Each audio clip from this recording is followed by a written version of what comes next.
The night shift is supposed to be uneventful, just another quiet evening, right? But when you're alone, surrounded by dim lights and eerie silence, the shadows seem to grow, and sometimes they watch you back. These 3 terrifying night shift horror stories will make you question what really happens when the world sleeps. Are you ready? The phone calls continued for days. Cadence stopped answering after the first few. There was never any voice, just silence. But on the 5th night, something changed. This time there was breathing, slow, steady, deliberate. Then, just before she hung up, a whisper. "We're still waiting." Cadence froze. It was a woman's voice, the same syrupy sweet tone as the woman from the bar. She slammed the phone down, her pulse racing. At work that night, the unease only grew. She tried to ignore it, focusing on customers, but every so often she'd glance toward the front window. And there, standing just beyond the reach of the streetlight, was a figure, not moving, not approaching, just watching. Her coworker, Jamie, noticed her pale expression. "Hey, you good?" Cadence forced a nod. "Yeah, just tired." Jamie shrugged. "Cool. I'm taking a smoke break." She left through the back, leaving Cadence alone at the bar. But when she turned back to the window, the figure was gone. 15 minutes passed. Jamie never came back. Cadence went to check the alley behind the bar, her stomach twisting. "Jamie?" Silence. Then from somewhere deeper in the darkness, a shuffle. Cadence took a slow step forward. "Jamie?" Another sound, but closer this time. Her breath hitched. Something felt wrong. She turned to run, and something grabbed her wrist. Her scream caught in her throat. A hand, a cold, impossibly smooth hand, wrapped around her wrist. She yanked away, stumbling back toward the door. Jamie stood there, expressionless, staring. "Jamie, what the hell?" She gasped, her pulse hammering. Jamie didn't move, didn't blink. Then, in a slow, unnatural motion, she smiled, too wide, and whispered, "You shouldn't have looked." Then she turned and walked straight into the darkness. Cadence slammed the door behind her, locking it. Jamie never came back that night. But an hour later, security footage showed something impossible. Jamie, or something that looked like Jamie, standing in the exact same spot outside the alley. For an entire hour, not moving, not breathing, just waiting. Then, without turning, she walked away. 2 nights later, the man in the trench coat returned. Same expression, same 2 clean hands, but this time he wasn't alone. 3 others sat with him, their heads turned unnaturally slow when Cadence walked past. She avoided their gazes, but as she set a drink down, she heard one of them whisper, "It's almost time." Her breath hitched. She turned, but they were just smiling. Cadence called in sick the next day. She needed time to process everything, but as she lay in bed, scrolling mindlessly through her phone, her screen suddenly froze. Static filled the screen. Then a single message appeared. "Why did you lock the door?" Cadence's blood ran cold. She wasn't sure if the message had been on her phone or whispered inside her own mind. Then a click. Her bedroom door, which she had locked, was slowly creaking open. Cadence didn't move. She couldn't move. Her bedroom door, which she had locked, was slowly creaking open. Her breath hitched as she reached for her phone, her fingers shaking. The door opened just enough to reveal complete darkness beyond the frame. No movement, no sound. But then, the floor creaked. Something was there. She forced herself to speak. "Jamie?" Silence, then a whisper. "Let us in." A sharp chill shot down her spine. It wasn't Jamie's voice. It wasn't even human. Cadence squeezed her eyes shut, forcing herself to breathe. She counted to 3, then lunged forward, slamming the door shut. She locked it, shoved a chair under the handle, and backed away toward the window. Her pulse was racing, but she needed to see. She turned toward the mirror, and there it was, a figure standing behind her, Not in the room, just in the reflection. Too tall. Its limbs too long. Its grin stretching too wide. She spun around. Nothing. But when she turned back to the mirror, it was closer. Her phone buzzed in her hand. An unknown number. She answered, breathless. "Who is this?" A long pause. Then, breathing, slow, uneven, right against her ear. Her stomach twisted as a voice, low, crackling, barely human, whispered one word. "Run!" The call cut out. Then, a knock at the door. Not her bedroom door. Her front door. Cadence froze. She wasn't expecting anyone. No one knew where she lived. Another knock. Louder this time. She crept forward, her breath shallow. Through the peephole, she saw nothing. Just darkness. The porch light was on, but it didn't reach beyond the door. It was as if the hallway outside had been swallowed by shadows. Then, her phone buzzed again. A message. "We're inside." Cadence's body locked up with fear. She turned slowly, scanning the room. Nothing was out of place. She wasn't imagining it. She was alone, right? Her fingers tightened around her phone. Then, she heard it. Not from outside, not from the hallway, from the closet. The handle twitched. Then, it turned. Slowly, deliberately, as if whoever or whatever was inside had been waiting for her to notice. She wanted to scream, wanted to run, but her feet wouldn't move. The door inched open. Darkness, just darkness. But deep within the shadows, something shifted. Then a whisper. "You left the door unlocked." The graveyard shift at a remote gas station wasn't exactly thrilling. Most nights, Cadence spent her time cleaning shelves, restocking drinks, and trying not to fall asleep between the occasional customer. But tonight felt off. It was 2:30 a.m. when she noticed him. A hooded man standing by the pumps, not moving, not fueling up, just watching the station. Cadence frowned. There was no car near him, no reason for him to be there. He shouldn't have been there, yet he was. Minutes passed. The man didn't move. Finally, Cadence stepped to the door and called out, "Hey, need any help?" No response. Then he turned his head. Slow, too slow, like his neck was a rusty hinge. Even from a distance, she could see his unnaturally wide grin. A chill ran down her spine. That's when the phone rang. She jumped, rushing back inside. Unknown number. She hesitated, then answered. "Hello?" A long silence. Then, a voice, distant and crackling. "Don't go outside." Cadence's breath hitched. She turned back toward the pumps. The man was gone. But something was worse. A car was now sitting by the station entrance. She had just looked outside. It hadn't been there before. Her stomach twisted. The phone was still pressed against her ear. "Who is this?" Static. Then a whisper. "They're already inside." The line went dead. Cadence's heart pounded. She forced herself to scan the store. Everything looked normal until she turned toward aisle 3. A shadow. A figure standing between the shelves. She hadn't heard the door open.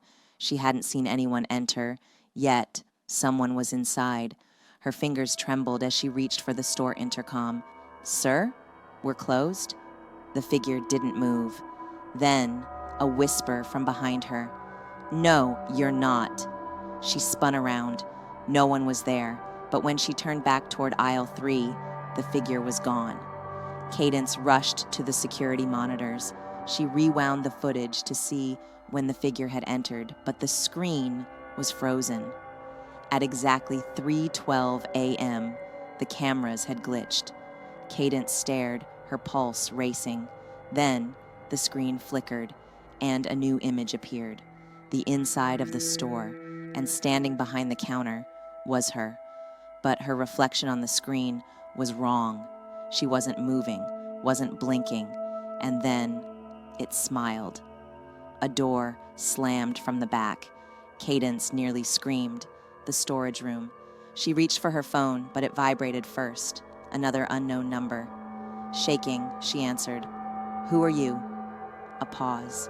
Then, A whisper. Check the storage room. Her hands trembled.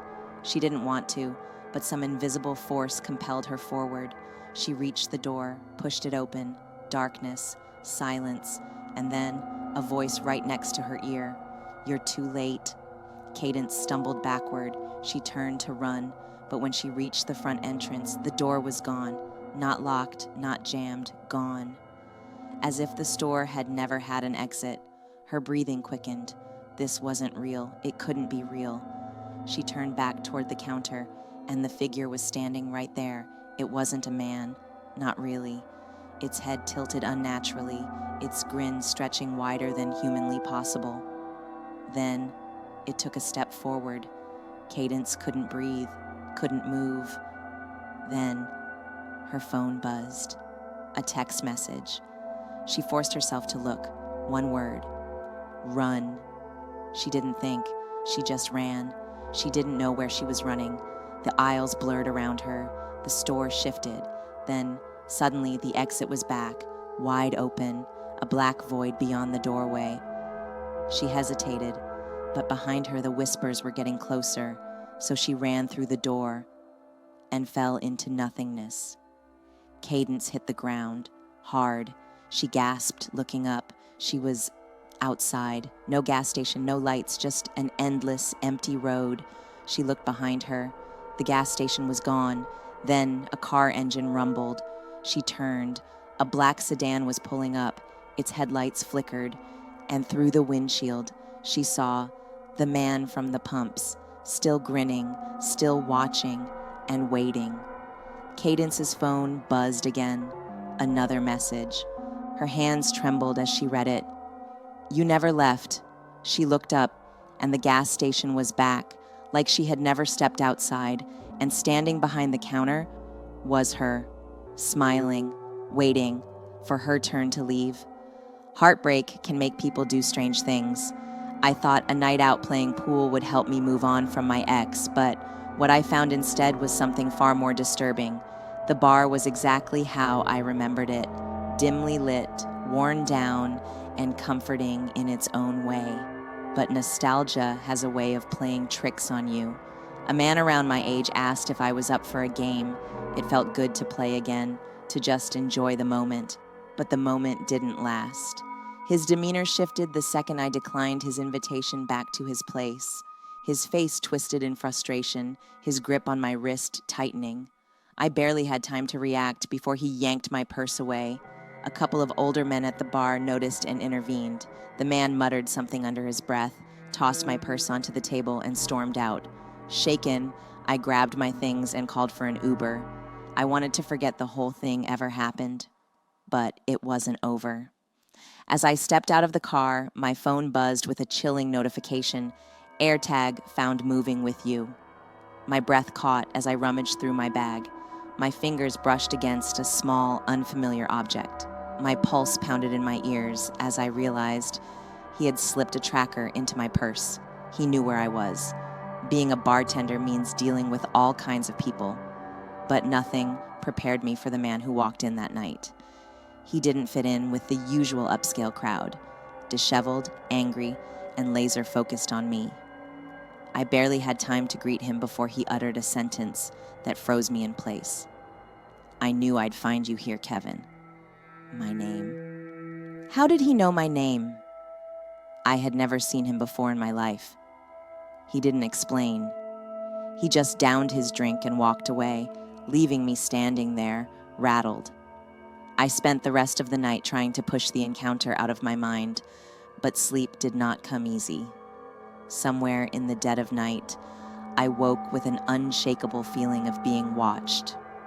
As my eyes adjusted to the darkness, I saw it, a shadowy figure standing in the corner of my room. I forced myself to stay still, my mind racing. Then, in a split-second decision, I lunged, but before I could reach him, he bolted out of the room. Something clattered to the floor in his wake. It was a knife, one from my own kitchen. I locked every door and called the police, but there was no sign of forced entry, no sign of how he got in, and no trace of the man from the bar. The bar had its usual crowd that night, loud conversations, the clinking of glasses, and the constant hum of music. But then they walked in, an elderly couple, too old for this place. They moved slowly, deliberately, like they didn't belong in this century. They didn't sit at the bar, didn't order drinks.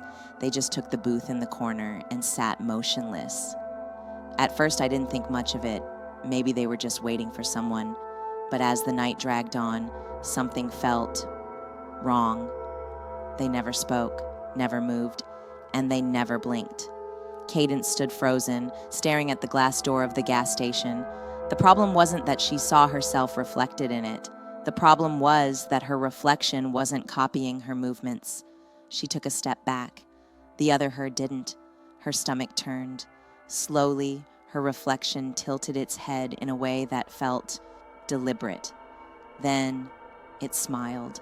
Not just a regular smile, a knowing, wide, unnatural grin. And that's when she saw it. Not her, not the store behind her, but them. Figures standing in the dark beyond the reflection, where the gas station lot should have been empty. But it wasn't. It was full of watching eyes. The reflection's mouth moved, but the sound didn't come from in front of her.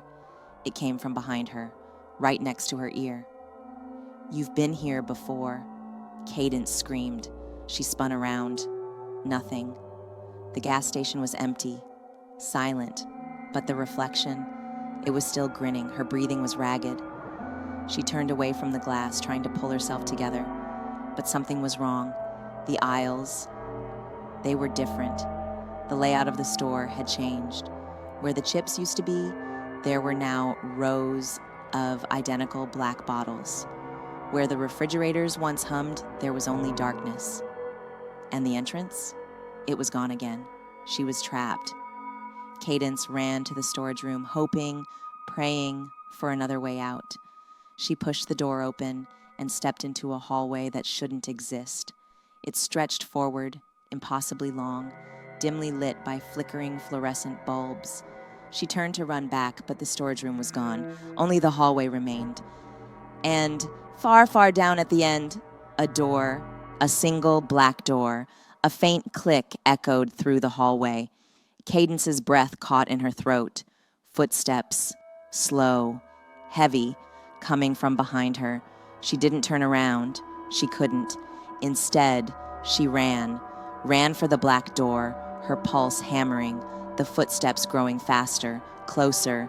She grabbed the handle, yanked it open, and fell through. Cadence hit the ground, gasping. The smell of old whiskey and cigarette smoke filled her nose. She blinked and froze. She was in a bar.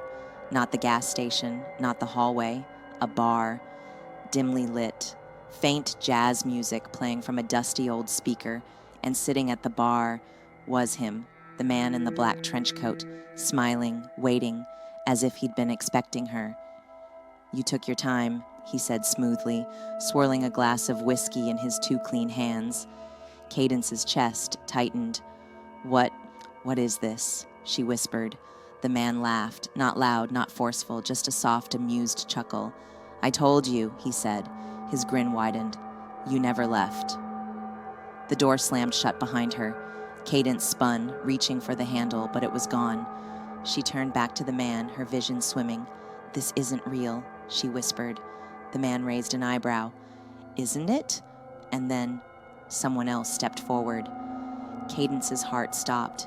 It was her, another Cadence, standing across the room, expressionless, watching. And slowly she smiled. Cadence stumbled backward. The walls of the bar shifted, the floor tilted. Everything warped as the world around her rippled like liquid. She felt herself falling, and then she woke up, lying on the gas station floor, back behind the counter. The store was normal. The aisles were back in place, and the entrance, it was open, as if nothing had happened. But as she sat up, dazed and gasping, she noticed something on the counter, a glass of whiskey, still cold, still full, and a single black business card. There was only one word written on it: soon. Cadence sat frozen behind the counter, staring at the black business card. The word soon was printed in a sleek silver font, elegant, almost inviting. But something felt wrong. Her fingers trembled as she reached out, hesitating before finally picking it up. The moment she did, her phone buzzed. A new message. Unknown number, don't lose that. Her breath caught in her throat. She dropped the card, scrambling to her feet. The gas station was silent, but the air felt heavier, like she wasn't alone, like something was watching. She forced herself to move, stepping toward the entrance. The glass door reflected the inside of the station, the shelves, the counter, the empty aisles. But there was something wrong. Something was there that shouldn't be. A figure standing by the refrigerator section, tall, motionless, watching her. Her stomach twisted. She turned around instantly. No one was there. But when she looked back at the glass door, he was closer. Cadence's breath came fast and shallow. She turned back to the reflection one last time, and the figure smiled. Then he stepped out of view. Her blood ran cold. Where did he go? She scanned the store, her gaze locking onto the walk-in freezer. Its door was slightly open. She hadn't opened it. No one had. But a soft, cold mist was curling from the crack, spreading across the floor. And from inside came the sound of slow, deliberate breathing. Every instinct screamed at her to run, but some unseen force was pulling her forward. Her fingers barely brushed the handle when a whisper came from inside. Not yet. The words were too close, as if someone was inches away from the door. She yanked her hand back. Then a shadow moved inside. She didn't wait. She turned and sprinted. The night air was ice cold as she burst through the entrance. The gas station lot stretched out before her, silent, empty. But the black sedan, it was there, engine off, headlights dark, waiting. A shudder ran down her spine. Then her phone buzzed again. Unknown number, you can't leave. She looked around, heart hammering, and that's when she realized the road was gone. Where the highway should have been, there was now only an endless black void. She stumbled back into the gas station, slamming the door shut. Her mind raced. There had to be another way out. She turned toward the stockroom, eyes scanning for a fire exit, and froze. There was a new door. It hadn't been there before. Tall, black, with the same silver lettering from the business card. The word soon. A slow, deliberate knock echoed from the door, once, twice, then a pause. Her phone buzzed one last time. Unknown number. Open it. Her stomach twisted. Her fingers reached for the handle. Against her will, her breath caught as she pulled it open, and everything went black. She awoke to the scent of whiskey and cigarette smoke. Not the gas station, not the empty road. She was back in the bar, sitting in a booth, and across from her was herself, expressionless, smiling, waiting. If this story gave you chills, don't forget to like and share. Do you think she ever really left? Let us know in the comments. The night shift at Walmart was supposed to be routine. Cadence had done it 100 times before. Long aisles, quiet registers, the occasional customer wandering in half asleep. But that night, something felt different. It started with a man, tall, wearing a dark hoodie, standing near the self-checkout. He wasn't shopping. He wasn't browsing. He was watching her. Cadence kept herself busy. She tried to ignore him, but every time she looked up, his eyes were on her, unmoving, unblinking. She checked the monitors. The store was mostly empty. Then, as she glanced back toward him, he was closer, still staring. She felt her pulse quicken. Then, a hand grabbed her wrist. Cadence whipped around, heart pounding. A woman stood there, smiling. "There you are," she said, her grip too firm. Cadence's breath hitched. She didn't know this woman, but she was acting like they were old friends. The woman leaned in, her voice dropping to a whisper. "That man's been recording you. Follow me." Cadence's stomach turned. She glanced back and saw the man pull out his phone. Her legs moved before her brain caught up. She followed the woman through the aisles, heart hammering. The store felt bigger than before. The aisles stretched longer. and every time she turned a corner, the man was closer. The woman pulled her toward the side exit. Cadence hesitated. This door, it wasn't monitored. No cameras, no employees. She dug her heels in. "We need to go to the front," she gasped. The woman's grip tightened. "No," she said, her smile never fading. "This way."